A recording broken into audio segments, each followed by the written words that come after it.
So everybody listening to KSNRadio.com right now, we have on air a guy when it comes to music. He's been doing it for a while. He expresses his lyrics with the most passion and power, and I'm very glad to have this guy calling in to discuss his new music coming out and the music that he's created throughout the years. Mike Williams, how you doing, dude? Hey, what's happening, man? I'm doing good. And Mike 9. Oh, Mike 9? Okay, yeah. Gotcha. It's like Nikki 6, just like... Yeah, but unlike Nikki 6, you don't got all the makeup on and you're not driving around in the LA Strip getting drunk, so... No, the last part sounds pretty good, though. Oh, yeah, Driving around getting drunk, yeah. Yeah, and doing a lot of other crazy stuff. Right. But, Mike, I think right off the bat, I got to talk about this because Black Sabbath, as metal fans, they are the godfathers. Everybody loves them. They definitely, Eyehategod, you have the Sabbath Jam. Right now, what's going through your head as a fan, maybe? Black Sabbath has new music, and what does Sabbath ultimately mean to you? Oh, they mean the world to me because the fact that they're still, if you listen to their records today, they're still as heavy.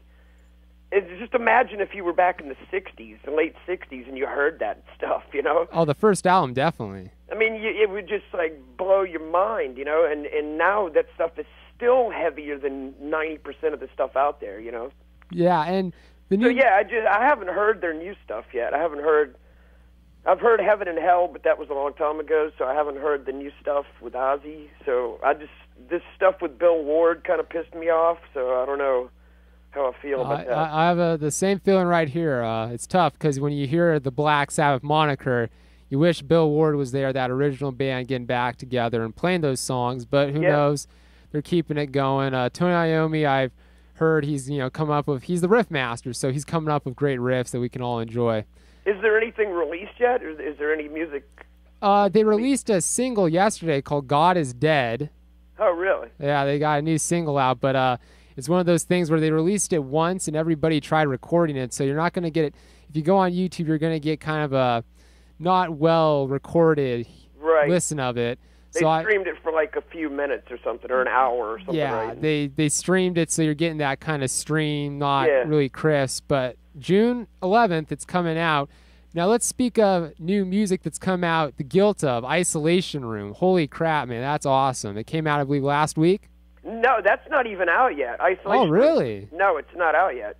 Oh. It's coming out... the pre-order's out, I guess. Is that it? Yeah, there's pre-orders out. Oh, the pre-order's out, okay. Yeah, it's easy to get it confused. I got so much stuff coming out. I had a 7-inch come out last week for a band I do called Corrections House. There's a video for that I was going to talk about. I saw that was really good. But The Guilt of, for people that don't know, I listen to all kinds of music. I don't pigeonhole. I wouldn't just listen to one thing. Like, I don't know any modern doom bands or anything. I don't listen to newer stuff like that. Oh, I understand.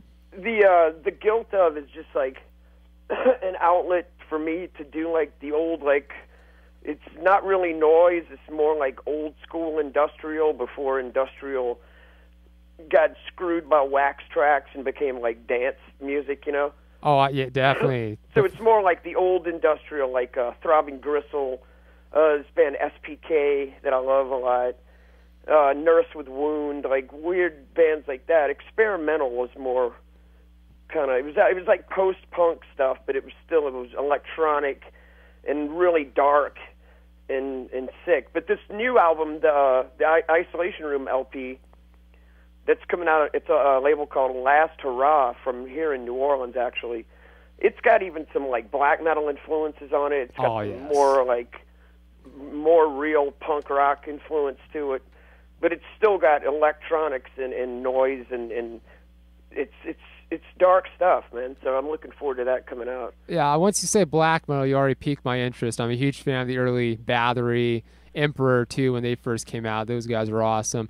Yeah, see, those are the bands I liked were Bathory, Sodom, Destruction. And that was called kind of black metal back then, Yeah. But I never really got into Emperor or anything. I love Dark Throne and I love Immortal. Oh, Immortal's a good one, yeah. And there's a few bands here and there I like the black metal stuff that's more maybe like punk rock influenced, you know, kind of more rock and roll, sloppy kind of stuff. But I liked Immortal because they were so intense. But I never got into that whole, you know, the whole scene with black metal. Yeah, the technical stuff. Yeah. Some of the songs, the Guilt of stuff out that I was comparing to black metal is just that's mainly my friend who does. He's in the band with me, Ryan McKern. Who's an Eyehategod in a band called Wolfhammer, and they were semi-black metal, I suppose, and it's his guitar playing, I think, that makes it gives it that vibe, and then like with the high kind of vocals, but people just have to hear it and figure it out and check it out. Yeah, you can check that out. Also, you have it on colored vinyl, right? You got this very special packaging for the fans to enjoy. Yeah, that's going to be cool. It's going to have like an embossed cover, like the logo is going to be embossed, and this guy who does Last Hurrah Records here in New Orleans, he just puts, you know, every penny into his releases. He doesn't do many records. He's got out one by this band 16 and a couple other things, but he just kind of goes all out for each release, and it's all vinyl too. There's no CDs or anything, so that's really sick. I like that. We're getting kids to buy vinyl again, which, like myself, I'm buying vinyl. I started collecting. My first ever one was St. Vitus's new album, and after that, I've pretty much been collecting it since. I love it, man. Oh yeah, well I've collected vinyl since I was a kid. You know, I mean, that's you know, I'm old, but I grew up back in that scene when there you know, that was it. Were barely out. You know, yeah. The cassettes were just starting to get big, and tape trading and all that. Oh yeah, of course. I totally did the whole Slayer demo for you know, whatever local band. I would trade people for you know, you get all the stuff before it was released like that. Nowadays everyone's trading just through the internet, so it's yeah, and the future. To me, it's not as fun, you know. It's not. It's still cool. I still like searching weird stuff and like finding old stuff that's digital. But I used to love just going to my mailbox and, you know, and have like 30 different tapes from all over the world. Yeah, you know, just like bands that at the time were like just unknown. And then, I mean, I remember getting like the first Celtic Frost demos and stuff, and then like nobody really like, hey, who's this band, you know? And then they're huge now in the underground. So yeah. Well, speaking of the internet here, you got a video. YouTube, of course, is the big one that allows people to look at new music. And this new video for Corrections House, Grim with a Purpose, I'm telling my listeners to check it out. Really amazing. Who came up with the idea behind that video, because it's really well thought out, and of course your lyrics are very strong, very, you know, powerful lyrics. Who came up with the idea for that? Was that mostly you, or was there a little collaboration between you and someone else? Well, no, actually the video itself, the only thing I really suggested was to have the book. There's a book in there, you'll notice, and it's got the Corrections House logo on it. Yeah. Because I kind of, when we did this tour, we just did a tour a couple months ago now, I guess it's getting to be, with no record, no press. We refused to do interviews. We did this whole tour. And I kind of had a book like that on stage with me, so I was like, let's put that into the video. But the rest of the ideas were the directors, and I'm sorry, I don't even know his last name. I think his name's Brian. But that was kind of like the other guys in the band. For people who don't know about that band, that's me and Scott Kelly from Neurosis, Bruce Lamont from a Chicago band called Yakuza, and Sanford Parker, who was in Knock Mystium for a little while. Now, you got a lot of projects I've known. Same with Scott Kelly. Damn, you guys are working overtime, I'm seeing here. Yeah, and we've already, Corrections House has already recorded a bunch of new stuff. We're just waiting to put it all together. And for people, too, like, that don't, it's kind of like the Guilt of, in a way. It's electronic stuff. Some of it's gothic, more gothic-y stuff. You know, it's like I said, I just listen to a lot of stuff, and it's got the spoken word element too, the kind of the creepy kind of. I mean, everything I do, I like to make dark and negative, pretty much. So it's good music. It's good music. I mean, dark and negative. Hey, that's sometimes the best type of music. Well, yeah. I don't want to be happy all the time. Yeah, I mean, I don't know how to make any other. I'm a pretty happy guy too, so I like to have fun as anybody else. Same here. It's just my music. When it comes to music, yeah, of course. The heavy stuff. And speaking of heavy, sludgy music, we cannot forget Eyehategod. My fans, you know, they were requesting already New Orleans is the new Vietnam. When I first played that song, that to me was one of the most powerful riffs and one of the most powerful vocals recorded when it came out, man. I really liked it. And that song, I could tell there's some hidden kind of frustration, I feel, but your expression in that song, can you kind of give us a background to that song and what it was, you know, to make that song? When you know, what were you feeling, you know? Well, that song itself is kind of like it's, you know, it's unavoidable that it's about you know, Katrina, basically. Yeah, that's what I was getting kind of. What kind of happened to our city, and a lot of people think like that's over, like it's all cleaned up and beautiful down here, but there's still a lot of problems stemming from that hurricane, like that still go on. And yeah, there's a lot of excuse me. There's a lot of local references in that song that some other people might not get. Like I say, you know, like about the West Bank and the East Bank, and those are like two different parts of the city, and you know, the downtown wreck and stuff like that. But it's kind of like it's about New Orleans, you know, and I guess the Vietnam. Of course, it's not like. Yeah. You know, there's nobody dropping napalm on the city. It's, you know, it's not like that at all. But as far as like being in some of these neighborhoods at night, or even in the daytime, some of these. See, what happened is a lot of areas got, you know, totally demolished. So there's just like frames of houses, you know, and those are still there. And so the gangs just move in, you know, and sell drugs out of these houses, and the cops can run them out, but they'll just be right back, you know, and it's just like, you know, major, lots of guns in New Orleans, at least put it that way. Well, you were really expressing, and I like that because, you know, people look at the news and stuff, and when you hear this song, you really get that impact of what was kind of going on. Good, and it's man. all about your music, too, has always been that impact, you spell it out as it is sometimes. That's what I've always loved about Eyehategod. When I'm upset, I kind of get that release because you're just telling it. You're not, you know, holding back. Everything's coming out. And a lot of bands, I do album reviews right now for a couple of websites. You know, I'm one of those people that, you know, they're just trying to help the music get the word out. I'm hearing a lot of these younger sludge doom metal bands. They have the Eyehategod sound kind of, but for some reason they're just not really getting it. And I was wondering, you said you don't really listen to a lot of new music, but have you noticed that there are a lot more kind of the sludgy doom metal bands coming out? And what do you think of that? Do you see some bands that you think are promising, or do you see some people kind of, they're just not really capturing? Yeah, I mean, I think that's been happening since like the year 2000 or so. That's like when Iron Monkey came out, and Green Machine in Japan, and Charger was another band. Bands that were obviously influenced by us, you know. And I think it's a great thing that people like our music so much that they want to emulate it or write their own. But I don't think you can play this type of music unless you've lived the sort of life that goes along with the music. You know, I mean, if you're like some rich kid who's getting spoon-fed, you know, every week, I mean, you can play the music, but your heart can't be in it, you know. We're all we've all been through shit. This whole band, you know, we've been through all kinds of crazy stuff. No, you're to me a testament, if people do not know. You've battled a lot, and in the end, you've kicked a lot of the hard, you know, addictions, and you fought, and it's tough. And I congratulate you for doing that, because not a lot of people, you know, you hear stories. Right. You know, Lane Staley, unfortunately, one of my favorite singers of all time. Sure, he's great.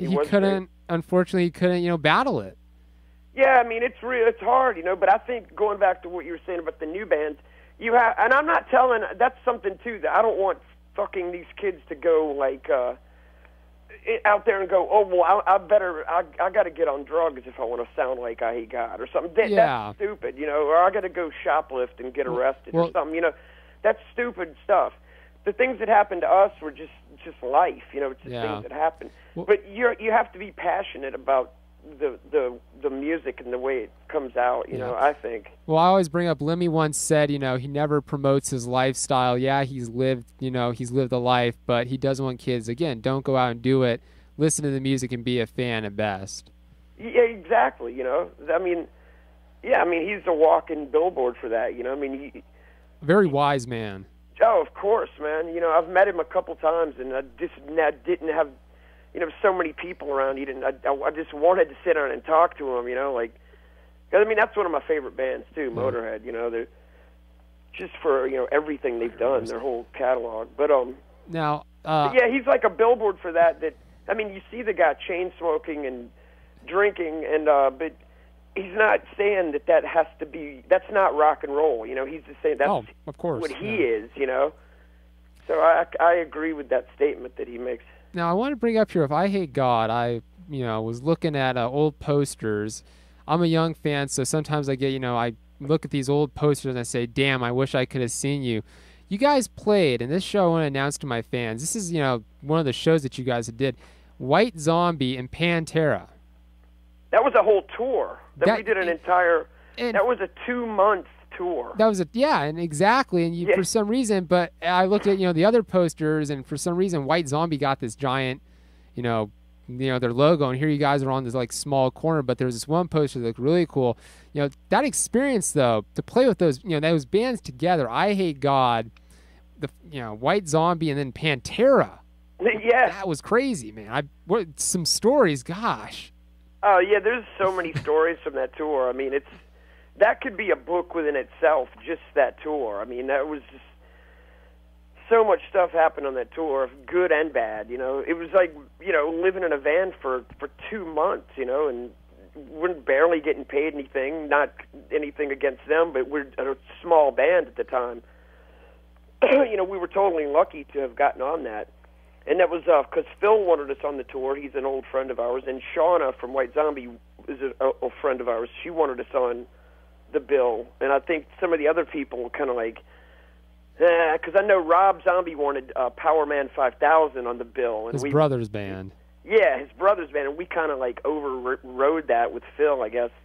But then at the end of that tour, for about, I guess, a few weeks, the Deftones got on. So it was us, Deftones, White Zombie, and Pantera, and it was such a strange mix of people. It was great, man. Yeah, those are one of those things, you don't get those tours much anymore. But no, or at least the ones, I mean, nothing becomes classic until it's older. People look back and go, oh, wow, look at that. But when it's happening, sometimes you don't think about it, Yeah. Well, nowadays, you guys have your own tours. When are you guys looking to get back out on the road here? I know you guys have played some shows. You're also going to be playing, I saw this at Phil's, Horror Movie Fest. Yeah, we're doing we're doing a couple makeup shows that we had to cancel a few months ago in May. And then we're doing the Housecore Festival, the Housecore Horror Film Fest in October. That sounds so cool. And then we're doing a bunch of U.S. shows. I don't even have those confirmed yet. But we've been going to Europe, every year. We try to make it over to Europe at least once a year. So we're going back over there in July, too. Yeah, you guys Europe's have a big following. You can tour Europe. I mean, we haven't had a new album out in years, an official, a brand new album. We put out, like, best of stuff, but since 2000 was our last full-length brand new songs, So, you can go to Europe and they don't care. They still come out to the shows and they're still crazy, and they're not like judging you or anything because you haven't put a new record out. The 7-inch didn't hurt though. The New Orleans is the New Vietnam, that definitely got us a little more attention as far as getting more people out to the shows and stuff. So will there be any new things for Eyehategod or in the future here? Or? Oh, yeah, we're finishing an album right now. Oh, really? Yeah, after all these years. I mean, we're finally... there's just been so much stuff going on that I can't even get into everything. But so, yeah, it's 15 songs. All we need to do is put Brian's guitar on about half of them, and then I've got like 6 or 7 left to do vocals on, and then it's got to be mixed and all that, and we don't know what label's putting it out yet, but we've got choices. We're just trying to make the best choice. But yeah, 15-song LP. Can't say when it'll be out, but it'll be out before long. That is exciting, and all the fans listening, I'm sure they're Eyehategod fans, cannot wait. But you guys have been busy, and one of the projects and albums and groups that you've been in that I've talked about. Right now I'm wearing the shirt of a guy that's in the band, Hank 3, of course, the group I'm talking about, Arson Anthem, Insecurity Notoriety. Really, I got to congratulate you. That album was so good. It was so damn good. I'm not really a big punk guy, but for some reason, you guys had this hardcore and the influences, especially, Hank 3's drumming. The guy does everything, which is, he's a drummer, guitar player, doom metal, everything. And then he's crazy, man. He's definitely he's a unique dude, man. And he's a great guy too. He called in once, and he loves. Amazing. He's got the Eyehategod patch. He was talking about all his patches and the bands he listens to, and it's one of those things you hear an Arson Anthem, everything coming together. You guys enjoy the music. Yeah. Is there anything, because I'm a huge fan, is there anything possibly in the works, or again, it's one of those things, whenever the time's available, you all get back together and do something? For Arson Anthem? Yeah. I don't know if that's going to even happen, man, because, we did a few short tours, but we never did anything huge. We've all got our own things. That's the thing. You got Hank 3's got his. Phil's doing this solo project.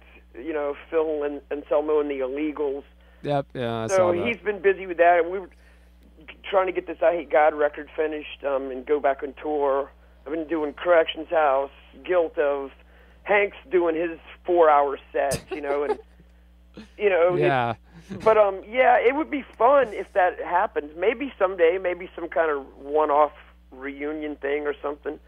But that album is special to me because it's the first record that I actually had riffs, and I wrote that song, Insecurity Notoriety. I wrote that song, so I'm just real proud of having that on the record. I wrote the lyrics and the music, so that's the first time that's ever been. It's usually just Mike Nine Williams, words, lyrics, but I got to actually write the song. So yeah, again, like you say, hey, that's again, you guys are very multi-talented. I've noticed you got writing the songs and the lyrics, and then you got Phil's playing guitar, doing the he does lyrics, of course, and then Hank 3, he does it all. And as you were saying, 4-hour shows where he's playing everything. It's just crazy how you don't. I've liked about these these type of musicians, you and Hank, you don't hold back. You do it all. You just love the music. You love creating music. Well, that's the only way to be, if you ask me. It's we're musicians, so that's what we do. We make music, so there's no reason to sit around and do nothing.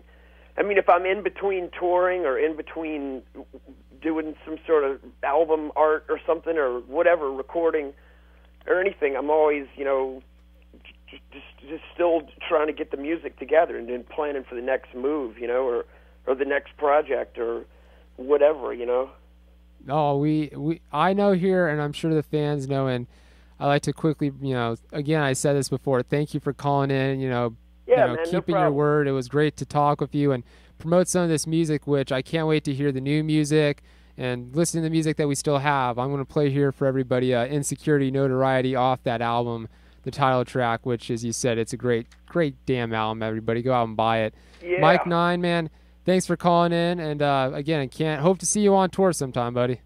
Yeah, man. Where are you on the West Coast, right? I'm in California, the Bay Area, so anywhere around there. We played Oakland not that long ago. Oh, okay. We played out there twice at the Metro, the Opera House or whatever. Yeah, I'll try to catch it. Yeah, we'll be back out there. We're setting up some shows for later this year. So besides Europe, some U.S. dates. So yeah, man. Everybody just hold your horses. The Eyehategod album's coming out soon. Nice. Just next year soon, maybe, but it's coming. It's getting close. So. As long as it's not like Chinese Democracy, which I didn't even listen to that album, it's all good. I finally listened to that. Somebody said you got to hear this new Guns N' Roses, and I couldn't believe how insanely bad the whole thing is. I haven't. I only heard one song, I think, and I didn't even know it was off the album. So I'm kind of just. I forgot it even happened. It's really bizarre. It's like you don't know what is he thinking, So no, the Eyehategod won't sound like that. Yes. It sounds like old Eyehategod. It sounds like classic Eyehategod. Same sick riffs, sick everything, dirty, nasty, raw feedback. And I think we heavy. can Ask for no more. That's the perfect balance in life. Good music. Yeah, exactly, man. So thanks for calling in. Have a good day, thank you, man.